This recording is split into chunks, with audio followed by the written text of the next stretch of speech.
오늘 담임 목사님께서는 감전선교교회 임직식 설교 관계로 지방회장님이셔서 설교 관계로 출타 중이십니다. 그래서 제가 예배를 인도하고 오늘 하나님의 말씀을 전합니다. 제가 처음 교회를 출석하고 저를 향해 학생회에서 제 임원들과 우리 학생회에서 같이 불러줬던 노래가 있습니다. 야곱의 축복이라는 곡입니다. 너는 담장 너머로 뻗은 나뭇가지의 푸른 열매처럼 하나님의 귀한 축복이 삶에 가득히 넘쳐날 거야. 너는 어떤 시련이 와도 능히 이겨낼 강한 팔이 있어 전능하신 하나님께서 너와 언제나 함께 하시니 너는 하나님의 사람, 아름다운 하나님의 사람. 나는 널 위해 기도하며 내 길을 축복할 거야. 너는 하나님의 선물, 사랑스러운 하나님의 열매, 주의 품에 꽃 피울 나무가 되어줘. 저는 이 곡이 그냥 마냥 축복하는 곡으로만 받아들였습니다. 야곱의 축복이니까. 처음 오는 사람에게 혹은 함께 기도하며 마음을 나눈 동력자에게 하나님의 축복이 전해지기를 바라는 마음으로 함께 불러주는 그런 축복하는 곡으로만 이해를 했습니다. 그래서 친구들이 하나님을 믿기로 결심하고 또 교회 출석하기 시작한 그런 저를 향한 하나님의 사랑을 전해주는 그런 감동을 함께 받았었고 또 그 하나님의 사랑을 고스란히 느낄 수 있는 그런 시간들이었습니다. 그리고 그 후에 많은 수련회를 다니면서 우리 친구들과 우리 아이들과 함께 다니면서 그 후배들에게 아이들을 향해서 이 노래로 하나님의 축복을 전할 때면 정말 이루 말할 수 없는 그런 감동을 동일하게 느낄 수 있었고 어떤 시련이 와도 능히 이겨낼 강한 팔로 전능하신 하나님께서 나와 함께 하신다. 그리고 너와 함께 하신다라는 것을 확인할 수 있는 그런 시간들이었습니다. 그런데 오늘 이 가사를 다시 한번 곱씹어 보니 눈에 띄는 단어가 있었습니다. 내가 매달려 있는 이 가지가 담장 너머로 뻗어 있는 가지에 매달려 있더라라는 겁니다. 담장 안에서 울창하게 뻗어나가 열매를 맺고 있는 나무가 아니라 담장 넘어서 그 가지를 뻗치고 있는 그 가지에 푸른 열매가 맺히고 그렇게 매달려 있다라는 것이죠. 하나님의 사람, 하나님의 선물, 사랑스러운 열매가 될 수 있는 것은 전능하신 하나님께서 함께하고 계시기 때문이고 또 그로 말미암아서 담장 밖에 있는 그 사람들이 그 열매를 볼 수 있게 되는 것이고 또 그렇게 열매가 맺혀 있는 것을 보고 담장 밖에 있는 사람들이 그 열매를 갈망하거나 아니면 나도 저 열매처럼 저 나무에 달리고 싶다라는 갈망을 그런 소망을 품게 될 것이다 라는 그런 의미가 담겨져 있더라는 것이죠. 오늘 성령 강림절을 기념하며 하나님 말씀 앞에서 서 있는 저와 여러분에게도 이 동일한 소망이 자리 잡기를 소망합니다. 성령으로 말미암아 우리가 감당할 수 있는 하나님의 놀라운 일들이 일어나고 또 세상을 향해 하나님을 드러내기를 소망하는 그런 저와 여러분 되기를 주님의 이름으로 축원합니다. 오늘은 교회록으로 성령 강림절입니다. 부활절로부터 50일이 지난 즉 오순이 지난 날을 교회는 성령 강림절로 지켜오고 있습니다. 부활하신 주님께서 40일 동안 제자들과 함께 계시다가 하늘로 승천하시면서 이 약속하신 것을 기다리라라고 말씀하셨습니다.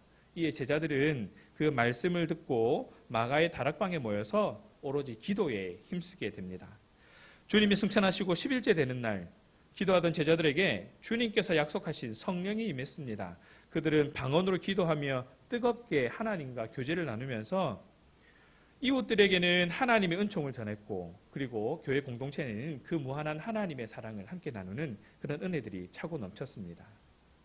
그렇게 주님의 몸된 교회가 세워지게 된 것입니다. 성령 강림절은 이런 일련의 사건들을 기념하는 날로 특별히 교회의 생일과 같은 그런 날입니다. 이 날로부터 성령의 교회가 시작되어졌기 때문입니다. 교회 절기 중에 이 성령 강림절로 시작되는 절기는 1년 52주 중에 무려 27번에 해당하는 주일이 여기에 해당합니다.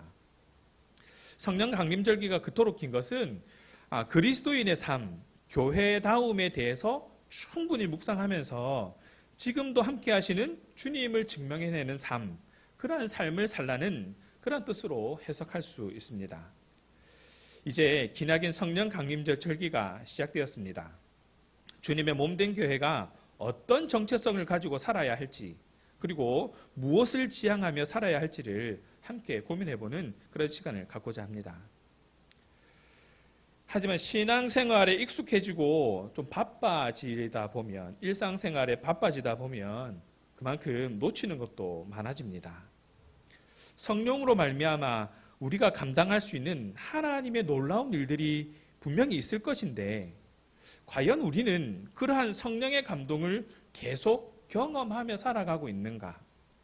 지금 나의 신앙은 과연 성령 충만하다라고 말할 수 있는가입니다.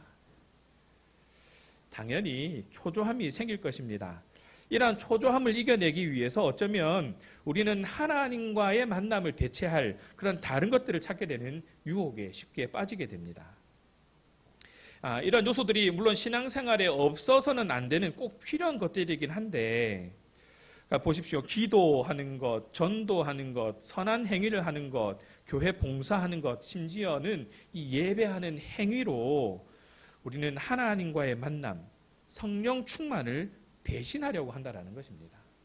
나는 그래도 이만큼 기도하고 있으니까, 나는 그래도 말씀을 꾸준하게 보고 있으니까, 나는 매일 빠지지 않고 교회 가서 교회를 돌아보고 그렇게 하고 있으니까, 나는 가정 예배도 드리고 그래도 예배하고 있으니까 라는 것을 가지고 나름 나는 성령 충만하다라고 이야기를 하고 있지는 않은가 하는 것이죠.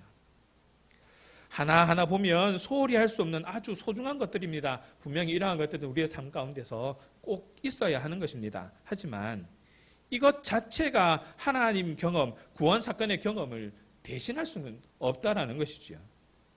그럼에도 우리는 열심히라는 이름으로 뭔가 영적인 것을 경험해야 한다는 부담감 때문에 엉뚱한 곳으로 빠져버리고 마는 실수를 저질러 버립니다. 요한복음이 쓰여졌던 1세기 말쯤에는 이 기독교 첫 세대들, 그들의 생각은 당시 자기들의 시대에 예수님이 다시 오실 것이라고 굳게 믿고 있었습니다. 그리고 세상의 종말이 올 것이다 라고 그렇게 믿고 생활하고 있었습니다. 그런데 그런 일들은 일어나지 않았죠. 그 후로 많은 기독교인들은 그들 각자의 맥락에서 언제 예수님이 오실까 하는 그 실망감과 함께 예수님의 재림을 이거 언제까지 기다려야 하는가 하는 그런 의문을 가진 채 살아가게 되고, 그 기다림, 막연한 기다림 가운데에 과연 이 길이 옳은가, 나는 어떻게 해야 하는가에 대한 고민을 늘 안고 살았습니다. 하지만 예수님께서는 저와 여러분에게, 그리고 당시 기독교 공동체에게 이미 답을 주셨다라는 것이죠. 바로 보혜사, 진리의 영, 성령을 우리에게 주셨다라는 겁니다. 요한복음 14장 18절과 23절은 이렇게 얘기합니다. 내가 너희를 고아와 같이 버려두지 아니하고 너희에게로 오리라. 예수께서 대답하여 이르시되 사람이 나를 사랑하면 내 말을 지키리니 내 아버지께서 그를 사랑하실 것이요 우리가 그에게 가서 거처를 그와 함께 하리라. 요한은 두 가지를 들어서 이야기를 하고 있습니다. 성령은 예수님을 역사 속에서만 존재하게 하지 않았다라는 것입니다. 예전에 계셨던 분으로만 머무르게 하지 않았다라는 것입니다. 그리고 다시 반드시 오실, 그리고 그래서 한없이 기다리기만 해야 하는 분도 아니다라는 것을 요한은 이야기하고 있습니다. 과거에 계셨으니까, 또 앞으로 오실 것이니까 지금 나와는 상관없다가 아니라 지금 나와 함께 하시는, 예수님께서 올라가시고 승천하시고 우리에게 보내주셔서 여전히 나와 함께 하시는 그 성령을 기대하게 하는 것이죠. 그래서인지 성령 강림, 성령 충만이라는 단어는 무엇보다 우리의 신앙 가운데에, 우리의 마음 가운데에 기다림에 대한 그런 감격을 선사해 주기도 합니다. 그런데 오늘 함께 읽은 로마서에서 보면 이 바울의 탄식과 간절함과 애달음을 느낄 수가 있습니다. 로마서 8장 22절과 23절을 한번 보십시오. 피조물이 다 이제까지 함께 탄식하며 함께 고통을 겪고 있는 것을 우리가 아느니라. 그뿐 아니라 또한 우리 곧 성령의 처음 익은 열매를 받은 우리까지도 속으로 탄식하여 양자될 것 곧 우리 몸의 속량을 기다리느니라. 언제까지 계속될지는 모르겠지만 분명히 나와 함께 하신다고 하셨는데, 그 성령께서 나와 함께 하신다고 하셨는데, 나와 동행해 주신다고 하셨는데 계속되다 보니까 무뎌지는 거죠. 감각이 점점 무뎌지는 겁니다. 하나님이 행하신 일에 대한 감동으로서의 감격이 예전 같지가 않은 겁니다. 하나님의 자녀답게 살아가지 못하고 있음에도 불구하고 자신에 대한 탄식이 예전 같지가 않은 겁니다. 오늘 한국 교회가 그리고 저와 여러분의 모습이지 않을까 조심스럽게 비교해 봅니다. 탄식이라는 것, 지금 상태에 만족할 수 없다라는 의미입니다. 하지만 뒤집어서 생각해 보면 그만큼 갈망하는 것이 있다, 뭔가 채워지지 않은 것이 있다라는 것을 알고 있다라는 것이죠. 그래서 루터는 탄식을 갈망과 같다라고 해석하기도 합니다. 부족함에 대한 안타까움과 채움에 대한 갈망은 우리 사람들에게만 볼 수 있는 태도입니다. 왜냐하면 그 대상 안에 담긴 참된 가치를 볼 수 있기 때문입니다. 나뭇가지에 달린 열매의 가치를 모르면 담장 너머로 뻗은 나뭇가지에 달린 그 열매가 그냥 열매에 지나지 않습니다. 그러나 그 열매의 가치를 안다면 그 담장 너머로 뻗어 있는 그 나무에 달려 있는 그 열매의 가치를 안다면 나도 저 열매가 되고 싶다. 나도 저 열매처럼 저 나뭇가지에 달리고 싶다라는 갈망이 생기게 된다라는 것입니다. 우리가 잘 아는 존 웨슬리 목사님이 계십니다. 그는 탄식하는 사람이었습니다. 오늘은 그의 회심을 기념하는 283주년 되는 그런 해이기도 합니다. 감리교에서는 오늘을 회심 기념주일로 지키기도 합니다. 우리 교단은 다음 주 성결교회 주일로 지키기도 하죠. 감리교에서는 오늘을 이렇게 기념하면서 그에 대해서 기억합니다. 그는 성공회의 사제였습니다. 그리고 조지아에서 인디언을 대상으로 선교하던 선교사였습니다. 그 성경에 대한 그의 갈망은 엄청났습니다. 그래서 원어에 박식했고 신학에도 아주 뛰어난 사람이었습니다.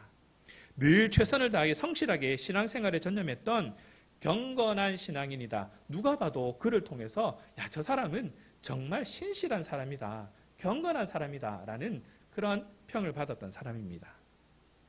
하지만 그가 조지아 선교를 기점으로 해서 그의 마음속에는 깊은 탄식만이 자리 잡게 됩니다. 기대와는 달리 처참한 선교 현장에서 자신은 패배를 맛보았다라고 생각을 했습니다. 그리고 선교지에서 돌아오는 배 안에서 그 휘몰아치는 폭풍 가운데 내가 이렇게 곧 죽겠구나 하며 자신은 탄식하고 있었는데 그 자리에 함께 있었던 모라비안 성도를 보고 그는 마음이 바뀌게 됩니다. 이 모라비안 교도들이 뭘 하고 있었느냐면 그럼에도 불구하고 감사하는 마음으로 하나님께 찬양하고 기도하고 있더라는 겁니다. 아니 본인은 나름 신학에도 그리고 원어에도 성경에도 아주 뛰어난 사람이었고 사람들로부터 경건한 사람이다라고 칭함받을 정도로 나름 열심히 있는 그런 사람이었습니다. 그런데 그의 마음속에는 없었는데 옆에 있는 이들에게는 있는 것, 그것이 있더라는 겁니다. 스스로 믿음이 없다고 느끼는 것은 결국 하나님을 경험하지 못했다는 것과도 같습니다. 상대에 대한 지식은 있는데 그 상대가 누군지는 아는데 실제로 만나보지는 못한 거죠. 올더스 게이트에서 모인 모라비안 교도들의 기도회에 참석하게 됩니다. 1738년 5월 24일 그는 마침내 회심하게 되고 하나님을 만나게 됩니다. 그 자리에서 누군가 읽었던 로마서 서문에 믿음으로 구원을 얻는다라는 이 한마디가 다시 한번 가슴에 확 박히기 시작합니다. 늘 읽었던 말씀인데 그날따라 유독 자신의 가슴을 후벼 파는 겁니다. 요한복음 16장 13절에도 이렇게 얘기합니다. 그러나 진리의 성령이 오시면 그가 너희를 모든 진리 가운데로 인도하시리니 그가 스스로 말하지 않고 오직 들은 것을 말하며 장래의 일을 너희에게 알리시리라. 마치 말씀이 우리를 찾아오고 우리로 읽게 한다라는 것, 그것이 이러한 표현일 것입니다. 웨슬리의 눈을 열고 귀를 열었던 성령을 주님은 진리의 영이라고 소개하고 있습니다. 이 진리라는 말은 은폐되고 감추어져 있던 것이 드러나게 되었다라는 의미를 가지고 있는 헬라어 엘레테이아라는 단어입니다. 결국 이 땅에 감추어지고 보이지 않았던 것을 드러나게 하는 것이 바로 진리이고 성령께서 그것을 그렇게 해 주신다라는 것이지요. 보이게 하시는 분이 바로 성령이라는 것입니다. 성령은 드러나지 않는 곳에서 우리로 하여금 하나님을 볼 수 있고 그의 말씀을 들을 수 있고 우리와 함께 계심을 느낄 수 있도록 도와주시는 하나님이시다라는 겁니다. 그래서 바울이 성령이 아니면 예수를 주라 시인할 수 없다라고 말한 것도 바로 이와 같은 맥락입니다. 보아야 할 것을 보고 들어야 할 것을 듣고 주님의 구원에 주목하고 주와 더불어 살아갈 수 있도록 감동 주시는 성령은 우리 안에서 우리와 함께 하셔서 그 일을 할 수 있도록 해주고 계시다라는 겁니다. 사도행전 2장 1절에 그 때가 이르렀습니다. 오순절날이 이름에 그들이 다 같이 한 곳에 모였더니, 다른 날도 아니고 딱 오순절 그날 성령께서 임하신 겁니다. 열심히 기도했으니까 평소에는 2시간 기도하는데 4시간 기도하고 6시간 기도했으니까 그거보다 좀 더 땡겨질 수도 있지 않았습니까? 아닙니다. 딱 오순절날 성령은 임하셨습니다. 왜냐하면 철저하게 하나님께서 계획하셨던 일이기 때문에 그렇습니다. 이것은 초대 교회 공동체의 입장에서 분명히 봐야 합니다. 그들은 오순절을 기다렸습니다. 그리고 그날 하나님께서 예수님을 통해서 약속하신 그 약속하신 것을 기다리고 있었던 것이죠. 이 오순절의 기원은 출애굽 사건까지 한번 거슬러 올라가 봐야 합니다. 유월절을 지키고 애굽에서 벗어난 그 다음 날로부터 50일째가 되는 날이 바로 그날이었습니다. 또 시내산에서 십계명을 받고 하나님과의 언약 공동체로서의 걸음을 시작한 날로부터 50일, 그날도 바로 그날입니다.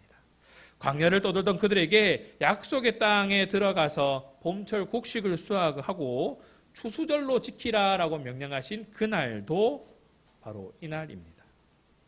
추수절은 이스라엘에게 더 이상 이 버려진 떠돌이가 아닌 하나님께 선택받은 계약 공동체가 되었다라는 것을 기억해주는 증표와도 같은 것인데, 이 증표가 구약과 신약을 지나고 그리고 그 사이에 암흑기를 지나는 그 중간기를 거쳐가면서 이 추수라는 의미, 하나님께서 약속하신 땅에 들어가서 추수하게 되었다라는 그 추수의 의미는 점점 사라지게 되고, 그죠? 하나님의 백성, 하나님께서 선택하신 백성이다라는 그 이스라엘 백성들의 정체성만 남아있는 마치 그런 기념비와 같은 그런 날로 초대교회 사람들에게는 기억되는 날이었습니다. 그래서 오순절날 예수님께서 약속하신 것이 다시 이루어진다라는 것은 뭔가 분명히 대단한 일이다라는 것이죠. 하나님께서 하시지 않고서는 가능하지 않은 일이었다라는 것이 그들이 받아들이는 것이었습니다. 그날 성령의 임재하심을 통해서, 성령이 마가 다락방에 임하신 이 사건을 통해서 오순절은 그 이름이 바뀌어지게 됩니다. 성령 강림절. 그저 이름이 바뀌는 그런 수준을 뛰어넘어서 그들에게 또 다른 의미로 자리 잡게 됩니다. 이전까지 유대인들의 오순절은 율법을 통해서 하나님과의 관계가 나는 여전히 유지되고 있다. 나는 율법을 이렇게 지키고 있어서 율법을 이렇게 지켜왔으니까 하나님과의 관계가 여전히 유지되고 있다라는 것을 확인해 주는 날이었다면, 이제는 율법을 대신해서 교회와 교우들에게 그 임하신 성령을 통해서 하나님의 자녀됨, 율법을 잘 지켜서가 아니라 성령을 통해서 하나님의 자녀 되었다라는 것을 보증해주는 그런 날이 되었다라는 것이죠. 누가는 오순절에 임한 성령 임재를 말, 소리, 언어 이런 것들로 표현했습니다. 당시에 표현할 수 있는 아마 최선의 단어를 가지고 표현했을 것입니다. 그날 성령의 임재로 그 방 안에 있던 그 모든 사람들에게 변화가 일어나게 됩니다. 그들이 바뀐 것은 더 이상 숨어 지내야만 하는 그런 사람들이 아니라, 이제는 그리스도의 이름을 들고 사람들이 있는 곳이라면 어디든 찾아가 하나님의 복음을, 그리스도를 전하는 이들이 되게 되었다. 그렇게 바뀌어졌다라는 것을 말합니다.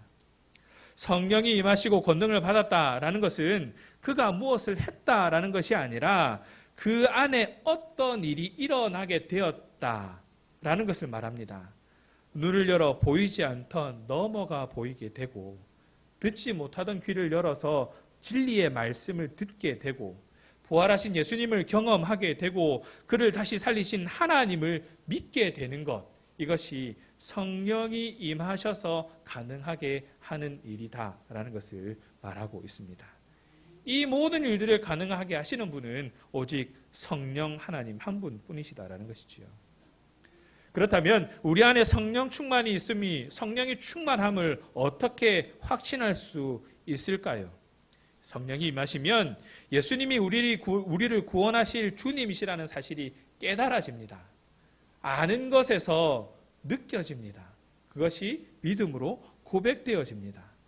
우리는 이제 성령께서 알게 해주신 것들을 본 사람으로 거짓된 세상의 구원 앞에서 당당히 서야 하는, 그래서 하나님의 구원이신 예수 그리스도의 부활을 드러내면서 외쳐야 하는 그러한 사람들이 되었다라는 것을 깨닫는 것입니다. 성령이 바람 같은 소리로 불에 갈라진 혀처럼 세상을 향해 나아가는 우리의 말과 능력이 되어주실 것이다 라는 그 믿음을 가지고 세상을 향해 나아가는 것입니다. 세상은 교회를 향하여서 옳지 않다라고 말하고 있습니다. 우리의 모습이 지금까지 그래 왔습니다. 우리가 보기에도 참 부끄러운 모습으로 살아왔습니다. 성령 충만하지 않았기 때문이지 않을까 생각합니다. 성령 충만하였다고 하여서 방언으로 말하고 그냥 거룩한 모습으로 그냥 이 형체가 바뀌어지는 것만을 얘기하는 것이 아닙니다. 오늘 본문에서 나와 있는 것처럼 세상을 향하여서 그리스도를 당당하게 증거할 수 있는, 담장 밖에 있는 사람이 담장 밖으로 뻗어 있는 그 나뭇가지에 매달려 있는 열매를 보고, 야, 저 열매 참 탐스럽다, 나도 저 열매처럼 저 나뭇가지에 매달리고 싶다라는 그런 마음을 느낄 수 있도록 예수 그리스도를 증거하는 것, 그것이 우리의 삶의 이유가 되어지고 목적이 되어져야 된다는 것이죠. 로마서 8장 26절과 27절을 한번 보십시오. 이와 같이 성령도 우리의 연약함을 도우시나니 우리는 마땅히 기도할 바를 알지 못하나 오직 성령이 말할 수 없는 탄식으로 우리를 위하여 친히 간구하시느니라. 마음을 살피시는 이가 성령의 생각을 아시나니 이는 성령이 하나님의 뜻대로 성도를 위하여 간구하심이니라. 바울은 그리스도께서 주신 소망을 기다리기 위해 성령님의 도우심이 필요하다라고 얘기합니다. 그리스도께서 주신 소망을 세상 가운데 드러내기 위해서 우리에게 도움이 필요하다라고 이야기를 하고 있습니다. 우리는 기도하고 싶어 하지만 사실 기도하지 못합니다. 우리가 가지고 있는 지식에 한계가 있기 때문에 그렇습니다. 그래서 성령님은 우리의 기도가 보다 더 효과적이고 보다 더 하나님께 드러나기에 합당한, 하나님 뜻에 합당한 기도가 될 수 있도록 우리를 도우신다라는 것이죠. 우리를 도우시는 성령님은 하나님의 계획에 따라 행하고 계십니다. 그래서 하나님은 우리의 본성과 성령 모두를 알고 계셔서 합당한 모습으로 합당한 열매를 맺을 수 있도록 해주고 계시다라는 것입니다. 이제 우리가 세상을 살아가는 그리스도인으로 무엇을 해야 할지가 좀 더 분명해집니다. 주님의 몸된 교회로 감당해야 할 일들이 좀 더 분명해집니다. 오늘 복음서는 마지막 만찬 이후에 예수님께서 제자들에게 그들이 맡아야만 하는 사명에 대해서 말씀하고 있습니다. 그러면서 성령을 말씀하십니다. 그리고 예수님의 떠나심이 오히려 제자들에게 유익이다라고 말씀을 하십니다. 성령은 그리스도에 의해서 아버지로부터 제자들에게 그리고 교회들에게 보내질 것이다 라고 말씀을 하십니다. 교회는 또한 그리스도가 가능하게 만든 삶을 살아감으로써, 즉 세상에서 그리스도의 사역을 감당함으로써 증언해내는 것입니다.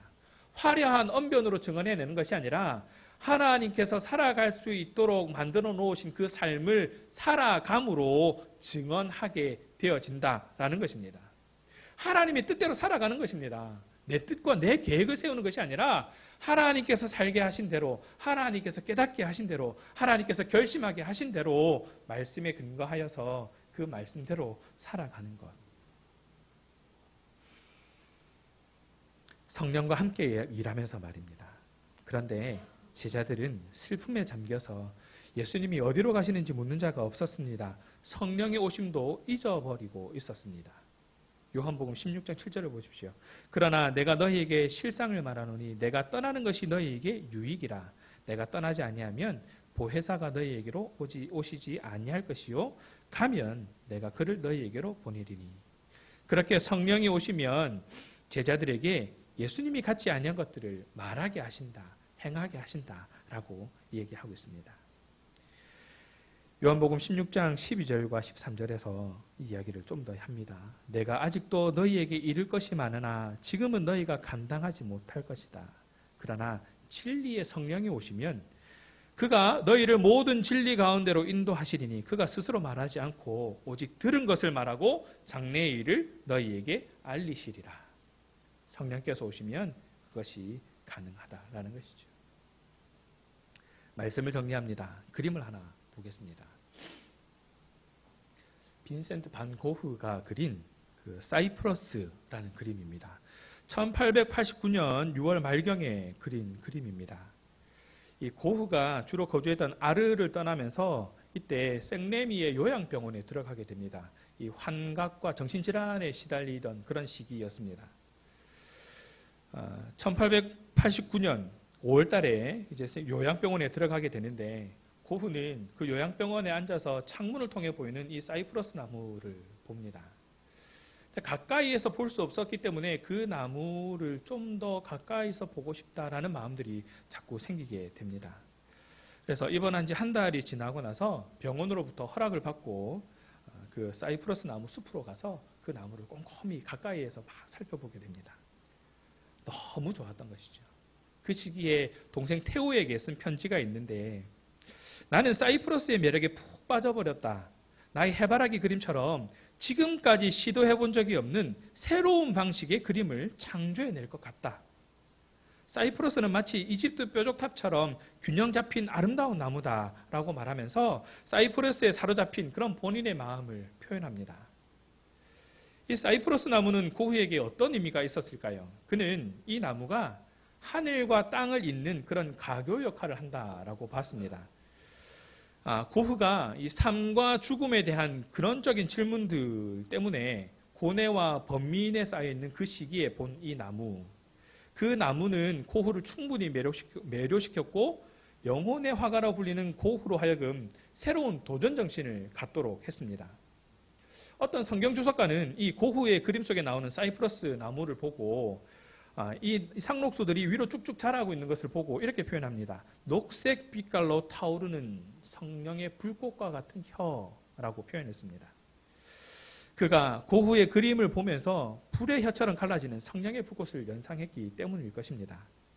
그는 고흐의 그림들 속에서 감히 사람이 막을 수 없는 그런 성장, 엄청난 에너지를 보았고 억제되지 않는 초월적인 에너지가 그 속에 있다라고 봤던 것입니다.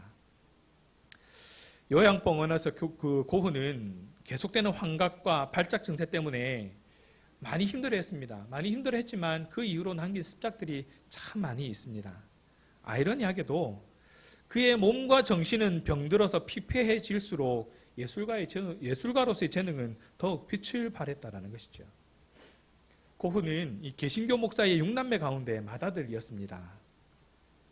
그래서인지 그 마음속에 불타올랐던 영감이 오늘 성령 강림절 말씀을 보면서 우리에게 다가오는 것은 마치 오순절날 예수님께서 약속하신 성령을 기다리며 기도했던 제자들에게 이 성령이 임하셔서 놀라운 일들을 벌였던 것처럼 이 사이프러스를 통해 발산된 고흐의 영적 영감과 비교할 수 있을 것입니다. 사랑하는 신앙가족 여러분, 성령이 오시면 오늘 성서정과에서 계속 반복되는 이 말은 마치 우리가 못할 것이 없어 보이게 합니다. 뭐든지 다 이룰 수 있을 것처럼 성령이 오시면 다 이룰 수 있을 것처럼 느끼게 합니다.